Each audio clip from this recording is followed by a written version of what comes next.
Coucou les gars, alors oui, j'ai toujours la même tenue, je suis toujours dans le même décor un petit peu bizarre, un petit peu particulier, puisque j'avoue que je suis installée dans mon lit là. À l'heure actuelle, je vais tourner un tas de vidéos dans mon lit. Donc derrière, il y a juste là, il y a mon mini four et là, il y a mes ustensiles de cuisine. C'est pas ouf, mais voilà. Euh, donc je vous retrouve pour une nouvelle vidéo et ce sera les 21 faits sur moi euh, que je vais commencer du coup dès maintenant. Le premier fait sur moi qu'il faut savoir, c'est que je suis cancer. Euh, je suis née en juillet, donc voilà, je suis une cancer. Je suis un cancer à 100%, hein, très à fond. Le deuxième fait, c'est que j'ai 21 ans, ce qui explique le fait d'avoir choisi 21 faits et pas 20, ce qui peut paraître bizarre à première vue. Euh, le troisième fait, c'est que quand j'étais petite, enfin quand j'étais plus jeune, quand j'étais petite, que j'étais plus jeune du coup, j'ai fait tout un tas de sports. Mais genre vraiment, j'ai fait du karaté, j'ai fait de la danse, j'ai essayé de la danse, j'ai fait de la gymnastique, j'ai fait de la natation, j'ai fait de l'équitation, j'ai fait de la boxe et j'ai d'autres sports que j'ai complètement zappé mais que je serais incapable de vous... En fait, j'en ai fait tellement que je suis incapable de vous faire la liste complète. Euh, donc, euh, donc voilà, j'étais quelqu'un de très sportif et ça ne se voit absolument pas, hein, avec les bonnes petites joues que j'ai. Mais vraiment, j'ai fait vraiment tout un tas de sports. Je sais même pas comment j'ai fait. Je crois que ma mère voulait m'occuper en fait, voulait que je sorte un peu de ma chambre de temps en temps.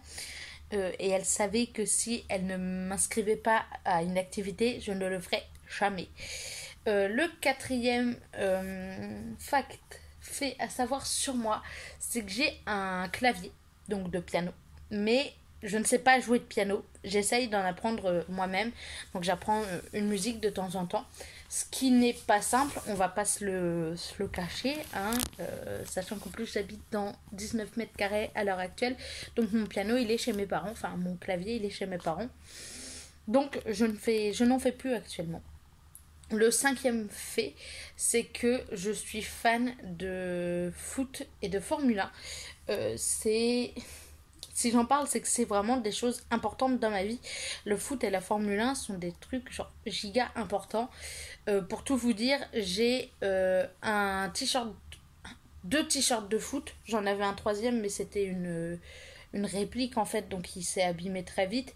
Mais là, les deux dont je vous parle, c'est des officiels, hein, c'est des vrais. Donc j'ai deux t-shirts de foot et j'ai un suite officiel Mercedes avec LH40, Hamilton 40, Hamilton 44 je crois, d'écrit derrière. Euh, donc voilà. Le sixième fait à savoir, c'est que je n'ai aucun tatouage, mais que j'aimerais beaucoup en avoir. Euh, mais j'avoue avoir peur de souffrir quand je me le ferai parce que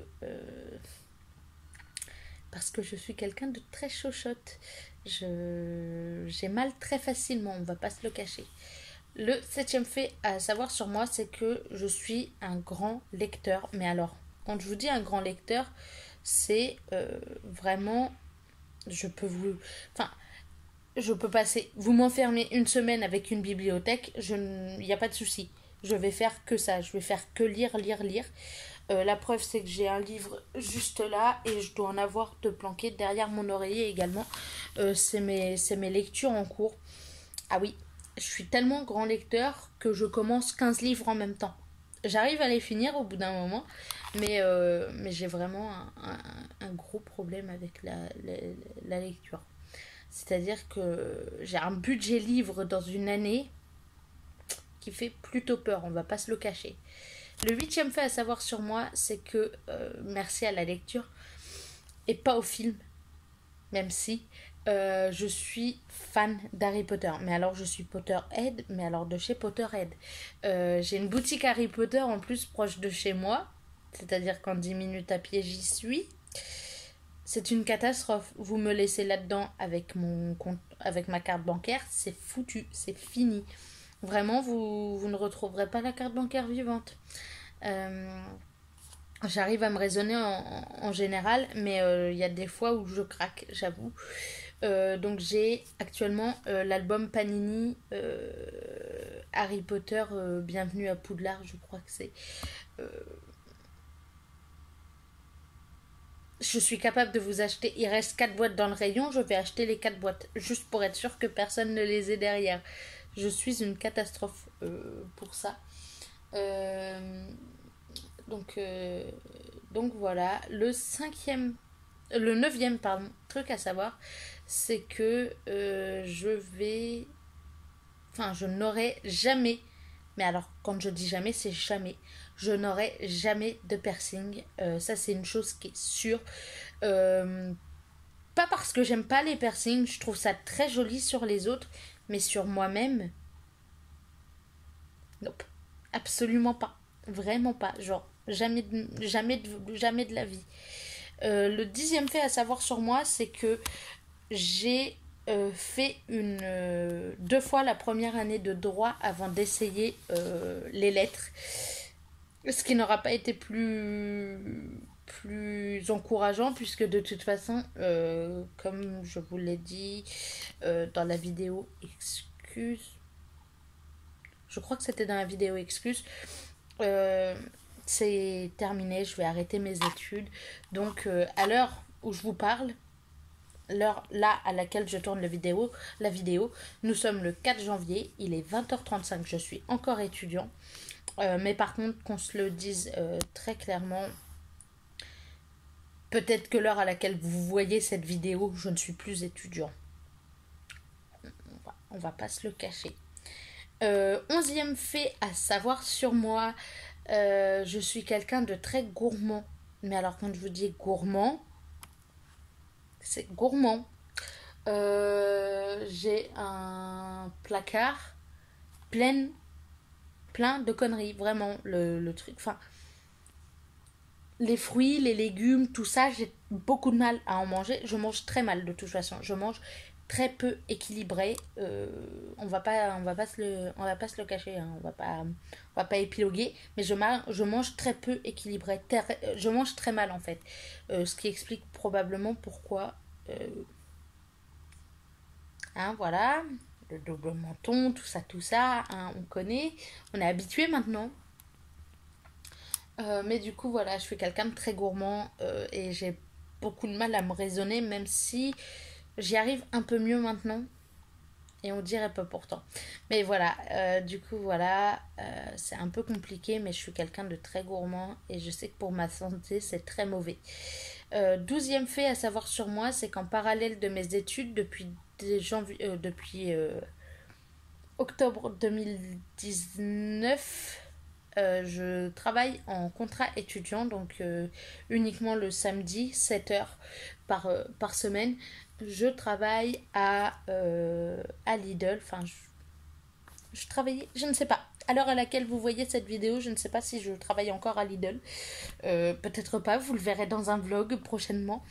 Mais étant donné que c'est un contrat étudiant, dès que j'arrête mes études, le contrat prend fin. Voilà. Donc c'est pas cool, mais il n'y a, y a pas trop le choix.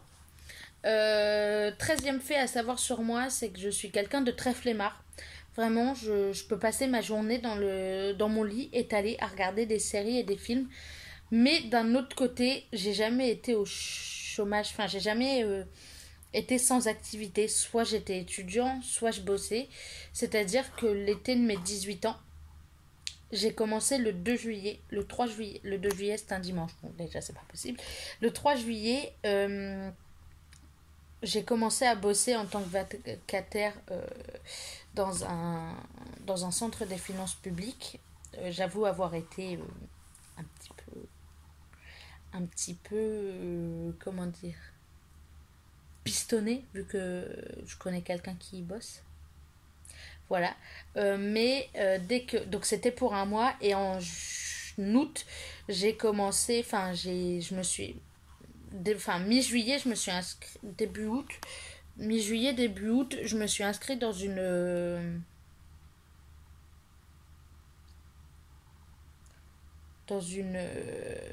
dans un, dans une boîte d'intérim dans laquelle mon frère avait déjà été avant, etc. Et j'avoue que je connaissais une des madames qui travaillait là-dedans. Mais en vrai, j'ai été pistonnée toute ma vie. Ma vie est un mensonge. J'ai été pistonnée toute ma vie. Non, mais du coup, elle m'a trouvé un travail assez rapidement.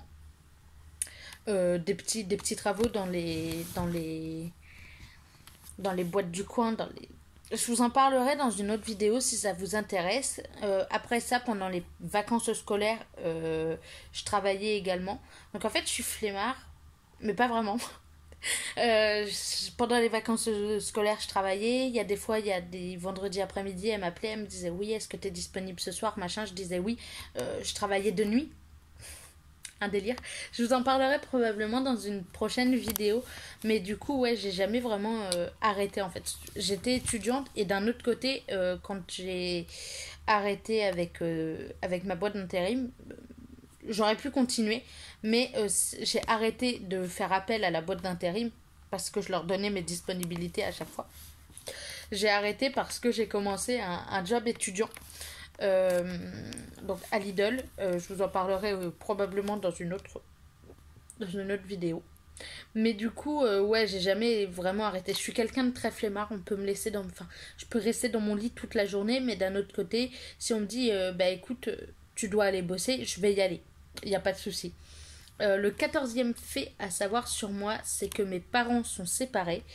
Ce qui va m'apporter à côté à mon 15e fait. Mais du coup, mes parents se sont séparés quand j'étais tout petit. J'avais 3 ans.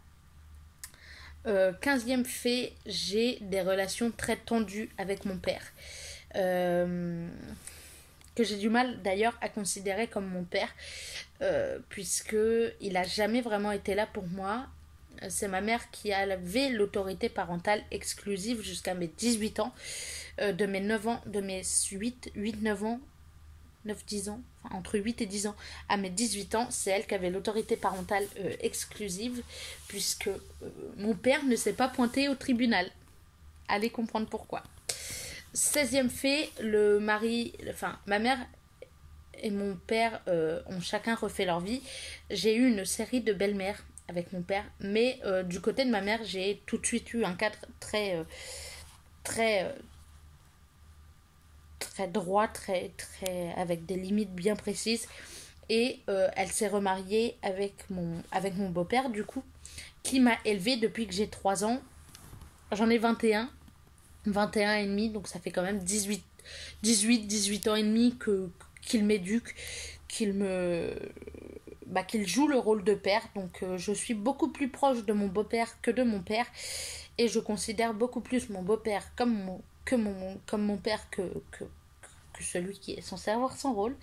Donc voilà, mon 16e fait. Le 17e fait, c'est que j'ai un grand frère et une petite sœur, mais il n'y a que mon grand frère qui a réellement le même sang à 100% que moi, puisque on a le même père et la même mère. Euh, Ma petite sœur, c'est la fille que ma mère a eue avec mon beau-père, du coup. Mais vu que j'ai été éduquée avec elle, j'ai été élevée avec elle, c'est devenu ma petite sœur. Enfin, c'est devenu. Ça a toujours été ma petite sœur, alors que la fille et les fils de mon père à côté ne sont pour moi que des demi-frères, demi-sœurs, et encore, puisque je ne les connais que à peine. 18e fait, je suis très proche de ma mère. Je passe pas toute ma vie chez ma mère, etc. Mais je suis proche de ma mère. Enfin, je passe pas ma vie au téléphone non plus avec elle. Mais je suis quand même relativement proche de ma mère. Peut-être parce que c'est elle qui nous a élevés, mon frère et moi. Peut-être parce que mon père n'a jamais été là et que du coup il fallait que je m'accroche à quelqu'un.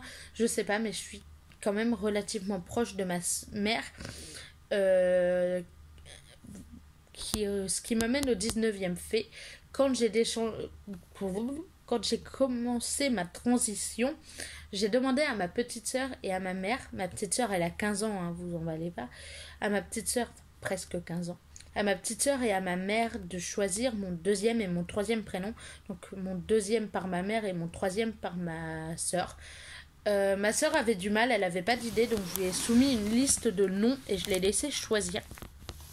Ce qui a donné Daelan, qui est un nom que j'adore, mais du coup elle a choisi Daelan pour troisième prénom, et il me manque le deuxième prénom. Si ma mère pouvait se dépêcher, ça m'arrangerait pas mal, en fait. On va pas se le cacher. Le 20e fait à savoir sur moi, c'est que quand j'ai annoncé ma transition, j'ai fait un pari très important. Enfin, c'était quand même très risqué, puisque je savais que ma mère ne me rejetterait pas, mais que dans ma famille, il y a quelques personnes assez fermées d'esprit, mon frère, mon beau-père et ma grand-mère notamment, qui étaient enfin, qui sont très fermés d'esprit. Et j'ai eu peur, j'avoue, de les perdre, c'est-à-dire qu'ils sont... Enfin, mon frère, ma grand-mère et mon beau-père un peu moins, mais mon frère et ma grand-mère étaient avaient des discours parfois devant moi très homophobes, transphobes, LGBTphobes en fait. Et j'étais en mode mais non en fait, faut arrêter ça maintenant. Donc j'avais un peu peur quand je leur ai annoncé par lettre d'ailleurs. J'ai un peu manqué de courage sur le coup. Mais du coup, j'avais un peu peur quand je leur ai annoncé de leur réaction. Au final, ma grand-mère m'a envoyé un message pour me dire que c'était ok. Mon beau-père aussi. Mon frère a un peu plus de mal. C'est pour ça que quand je parle de moi à lui, je me comprends. Je dis ta sœur. Parce qu'un jour, je vais dire ton frère, il va me péter la gueule. Façon de parler, hein, vous emballez pas. Donc voilà, j'avoue avoir eu très peur ce jour-là. J'ai cru que j'allais perdre la moitié de ma famille, vraiment. Ça aurait été un peu compliqué. Le 21e, le 21e fait sur moi. J'avoue que j'y ai pas trop réfléchi. J'ai réfléchi au 20 premier, c'est déjà pas mal. Le 21e fait sur moi,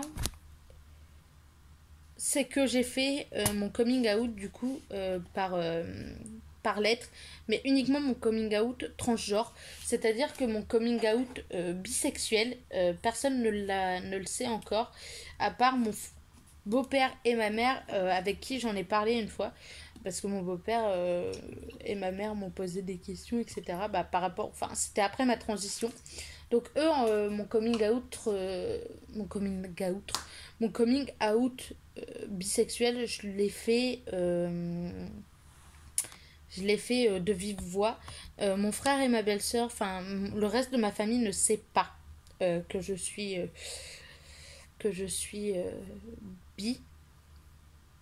Je pense que pour eux, dans leur tête, j'étais lesbienne et je deviens hétéro, ou j'étais hétéro et je deviens gay. Non mais vraiment, dans leur tête, des fois c'est pas. Donc il faudrait peut-être que je fasse mon coming out bisexuel. Je vous en parlerai peut-être. Peut-être que je vous ferai une vidéo à ce sujet, qui sait. Et 22e fait, petit fait bonus. Ouais, je suis gentille. Il ne me reste qu'un seul de mes grands-parents. Donc ma grand-mère maternelle, la maman de ma maman. C'est-à-dire que j'aurais pu avoir 6 grands-parents. Donc déjà, à la base, des 4 grands-parents que j'ai eus, j'en ai perdu 3 très rapprochés. Le premier, je l'ai perdu en 2015. Donc c'était le papa de ma maman. La mère de mon père, je l'ai perdu en 2016. Le père de mon père... Le père de mon père, je l'ai perdu là cette année, donc en 2020. Bon, j'avoue, on est en 2021, donc c'était l'année dernière, mais vous m'avez compris. Et il ne me reste du coup que ma grand-mère maternelle, ce qui me fait un petit peu peur. J'avoue que j'ai un peu peur de la perdre là en 2021. Ce qui m'arrange, enfin ce qui m'arrangerait pas encore heureux, mais ce qui me fait vraiment baliser.